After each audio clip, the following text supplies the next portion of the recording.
Khammam collectorate ముందు BC సంఘాలు నిరసన చేపట్టారు. ఖమ్మం జిల్లా కలెక్టర్ కార్యాలయంలో తెలంగాణ వెనుకబడిన తరగతుల కమిషన్ చైర్మన్ తెలంగాణ శెట్టి బలిజం సంఘం ఖమ్మం జిల్లా సభ్యులు శెట్టి బలిజ కులంను గత ప్రభుత్వం బీసీ జాబితా నుండి తొలగించడాన్ని తీవ్రంగా వ్యతిరేకించారు. విద్య, ఉద్యోగ, ఉపాధి కోల్పోయి అన్యాయం జరిగిందని తెలియజేస్తూ తిరిగి బీసీ జాబితాలలో చేర్చాలని ఖమ్మం కలెక్టరేట్ ముందు నిరసన వ్యక్తం చేసి వినతి పత్రం అందజేశారు. ప్రభుత్వం నుండి కూడా ఈ తెలంగాణ రాష్ట్రంలో బొగ్గు గనులకు కానీ ఇతర కూలి పనులకు కానీ పట్టుకొట్టి కోసము వలస వచ్చిన మాట నిజమే. కానీ ఆ రోజు నుంచి ఈ రోజు వరకు మేము స్థానికులుగా ఇక్కడే ఉన్నాము. అయితే తెలంగాణ ప్రభుత్వం ఏర్పడేది కానీ 2014 నుండి ఈ శెట్టి బలిజ కులాన్ని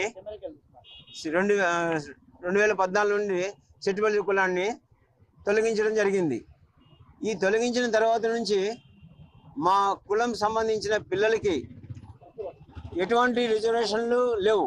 ఎంసెట్లు కానీ ఇంకా వేరే ఏ దేంట్లో కూడా రిజర్వేషన్లు లేకుండా చేయడం జరిగింది.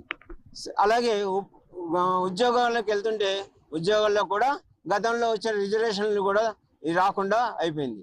కాబట్టి ఈ బీసీ కమిషన్ గారు చైర్మన్ గారు ప్రభుత్వానికి మా గురించి మా మొర ఆలకించి వాళ్ళ ప్రభుత్వంలో బీసీ శెట్టి బలిజ కులాన్ని చేర్చాలని మేము కోరుతున్నాము.